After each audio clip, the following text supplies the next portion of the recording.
Good afternoon, Year 11. I'm a little bit late posting this video, so I do apologise for that. But you've got the next few days to have a look at this and maybe have a go at the exercise that I'm about to set. In front of me here is the sheet that we're working from as far as something to follow to help you prepare for A-level maths study. The big difference, I think, between A-level maths and GCSE maths is the fact that it's much more based on just the algebra aspects of the GCSE course, and so a lot of these topics involve algebra, numbers, and there's less emphasis on the data handling and the shape and space, although they do come in certain places. So the plan is to work through some of these topics together, either via Hegarty or by me explaining how to do something. I'll keep sort of setting lessons on a sort of regular basis along the lines of how your Year 11 lessons would have been anyway. So last week, the first week of the process, we looked at expanding triple brackets and expressions with algebraic fractions, and I posted a video with some help on those and set some Hegarty tasks on those. If you haven't done those yet, please have a look. I mean, the beauty of this is all this information is there for you to look at the best time for you. So please, use that facility. Don't feel bad if you haven't done something and it was from a week or two ago. Just pick it up, whenever you like, whenever you can. So this term, I'm going to be running through the ones that are starred on here. These are the topics I'm going to be concentrating on. I'm missing out rules of indices because I want to get into some of this stuff here. So, this week, second week, we're going to be looking at surds, and the first thing I'm going to do is set you an exercise on surds. So these Hegarty tasks here are not what I'm setting you to do. You're more than welcome to do them, but they're not what I'm setting. What I'm setting for you to do is a sheet of surd questions that looks like this. You may well have done some of the questions on this sheet before, but there will be some that you definitely haven't done because we didn't cover them because they weren't on the GCSE syllabus, the ones specifically in exercise 2 and exercise 4. I'll come to them in a minute.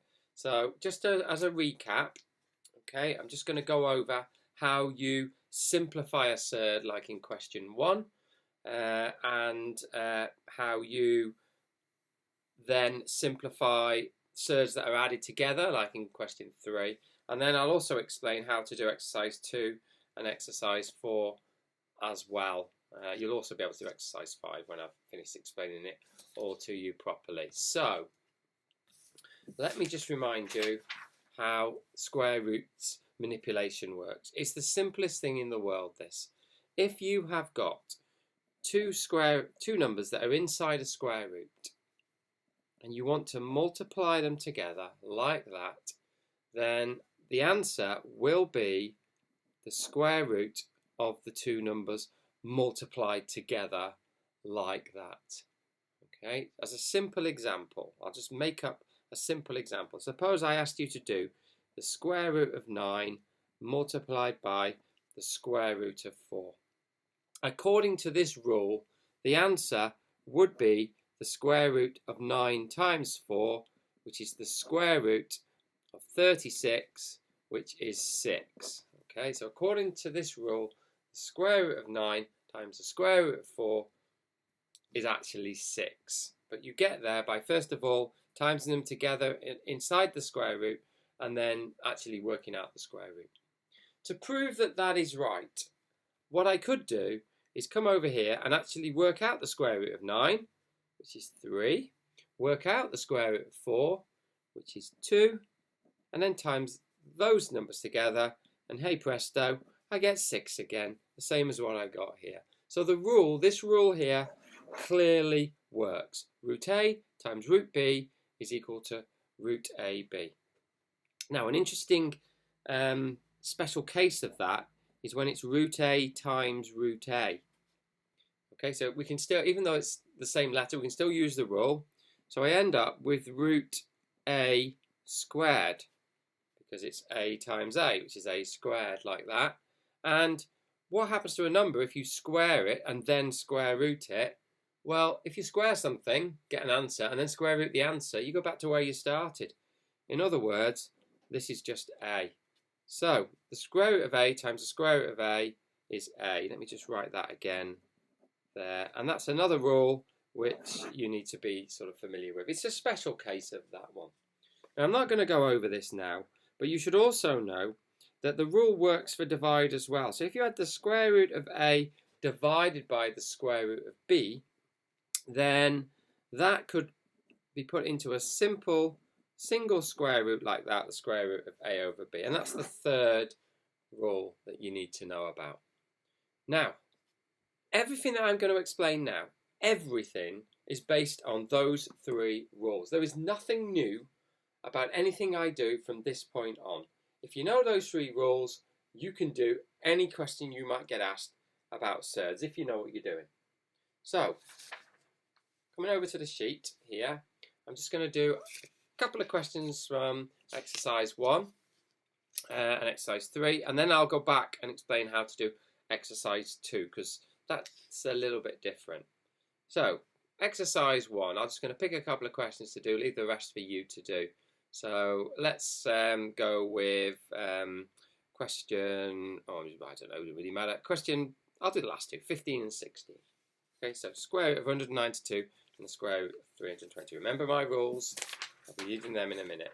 I'll use this piece of paper to do the work. So I'm going to do the square root of 192 first of all. So what are they asking me to do? They're asking me to simplify this. Now what they mean by that is make the number inside the square root smaller by taking out a whole number from this. Okay, so how on earth do we do that? Well, what we have to do is we have to think about 192, could have picked a nicer one to start with, and think of a square number that might go into it. So what you want to do is you want to write out the square numbers. There's no point starting with 1, so 4, 9, 16, 25, 36, 49, 64, 81, okay, and then 100, but that's not going to go into it because it's already over half the size of that, so it can't divide by 100. So maybe one of these goes into that. Maybe a few of them do.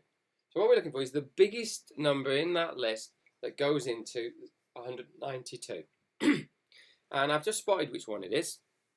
Or have I? Let's have a look. I'm not sure. So I can check which one it is by getting my calculator. I don't know if you can see that. It's a bit dim, sorry. So 192 divided by 4. Oh, 4 goes in. Oh, is there a bigger one than 4 that goes in? Let's try 16. Oh, yeah, 16 goes in. I think that might be the one. Oh, no, 64 goes in 3 times. That's the one we want. Okay, so I tried different numbers in here, and the biggest one that goes in is the 64.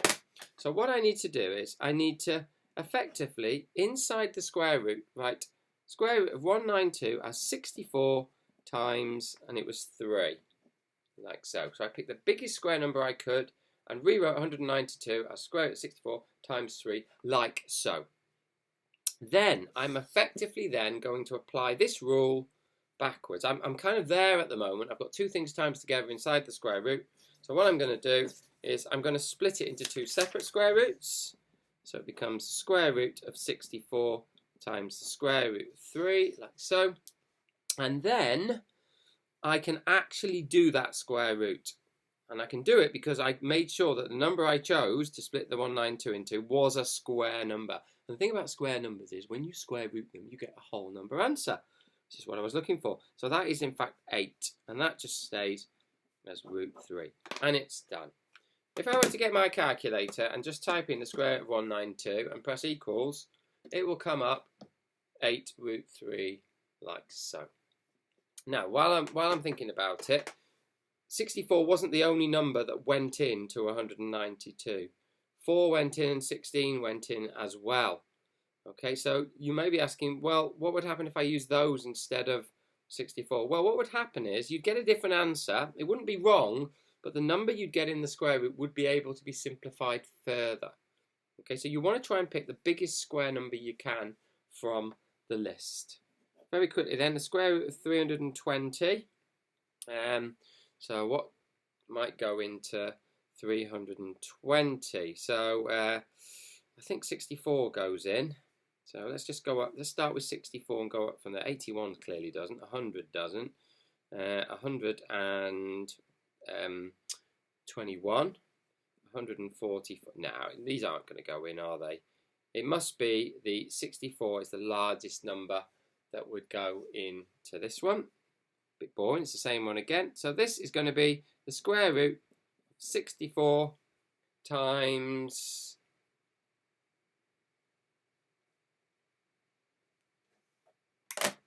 sorry for the pause there. Just having a dull moment. 5. Of course it is. 64 times 5. Square root of 64 times 5, which is the square root of 64 times the square root of 5, which is 8 root 5. So that is how you simplify a surd. Very, very simple. And we have done it before, so that's not new.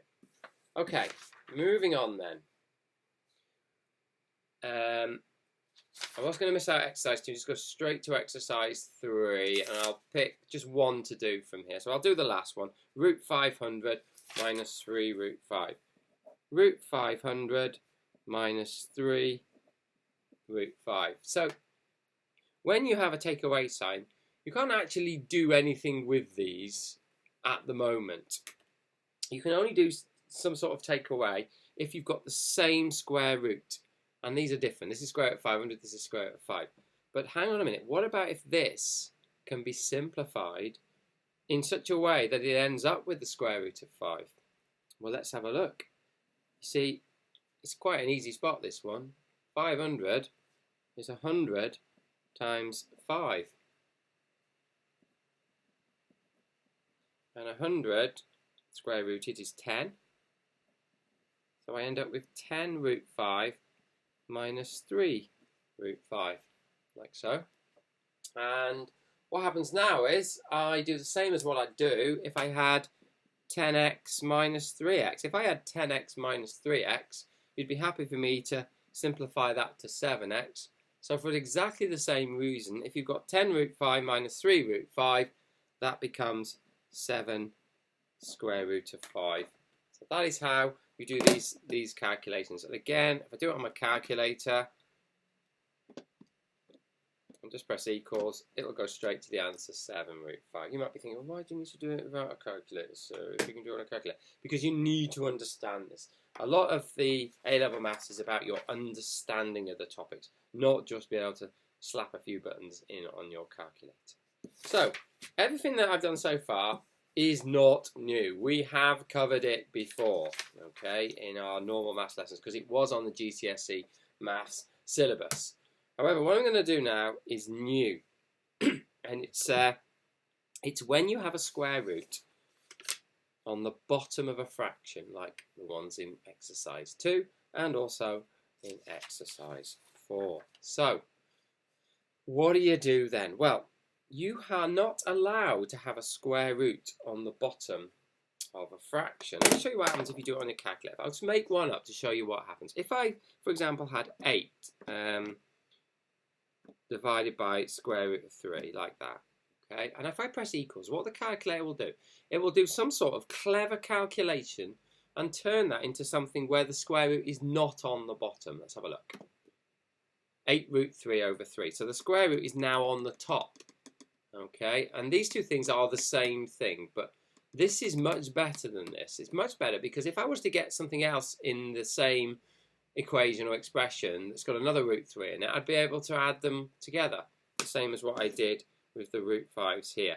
So going from there to there is called, it's got a name, it's called rationalizing a surd.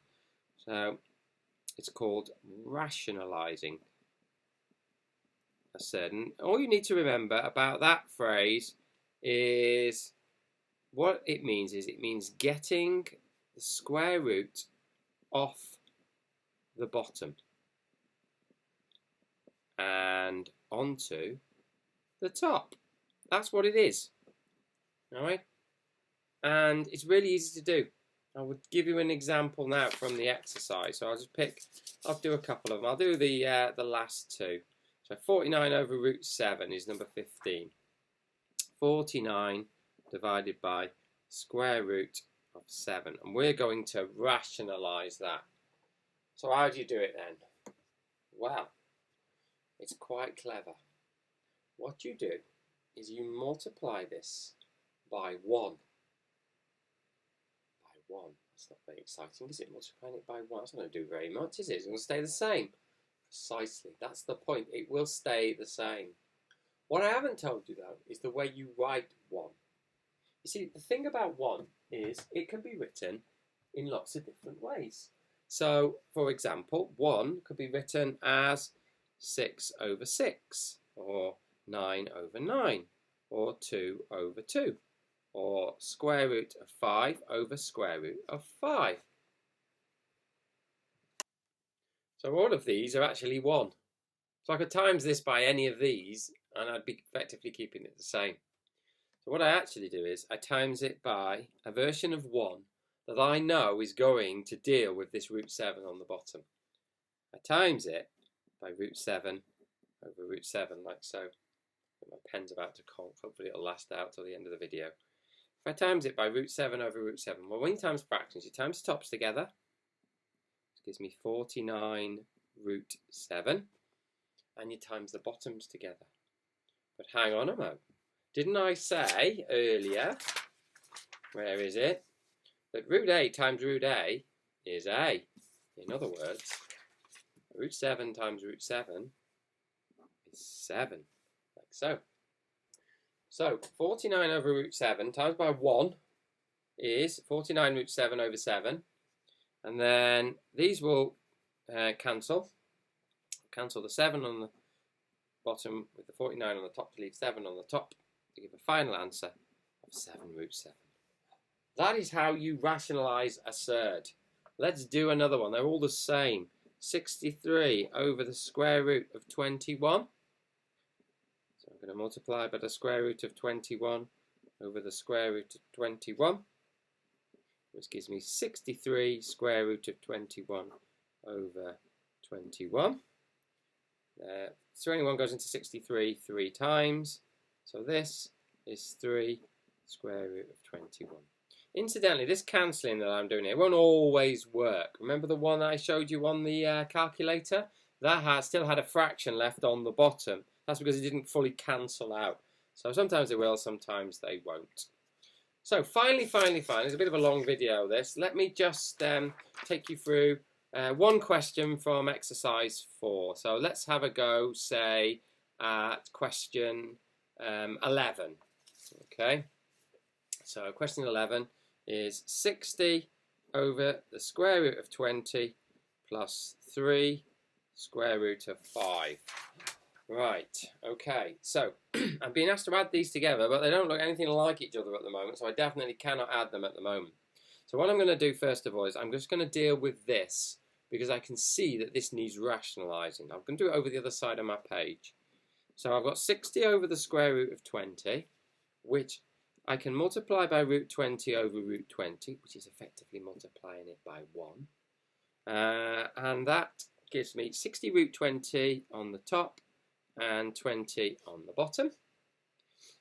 They will cancel to leave me a 3 there, so I have 3 root 20. So 60 over root 20 is the same as 3 root 20. So let me replace it over here with 3 root 20 like so. And I get to there. And I still can't add them together because they've got a different number in the square root. So maybe, just maybe, there's something I can do with this root 20 here. And it turns out there is. I'll do it over here again. You see, root 20, which is the first skill I was showing you today, is the same as the square root of 4 times 5, obviously. And I chose that carefully because 4 is a square number. Therefore, when you square root it, it turns into 2, whole number 2, and you just get the root 5 in the square root like that. So if I now replace root 20 with 2 root 5, I can add that to 3 root 5 to give me 5 root 5, and it's done. Again, if you type that in on your calculator, that will come straight out as the answer. Good job I'm telling you that, because in terms of checking all your answers for this, you can just type them in your calculator and check you're getting the right ones, although I will also publish a list of answers as well. So I hope, if you're still listening to me, thank you. We're 20 minutes in now for listening all the way through. I hope that was useful to you. Have a go at the questions if you've got some time. And if you want to turn in your evidence, you can take a photo of your work and turn it into me. So it gives me a little bit of purpose. I know I'm making a difference if you're actually doing the work and turning it in. So I do like to see that you are actually participating in this very worthwhile section of lessons that we're going to be doing over the next sort of 4 weeks or so.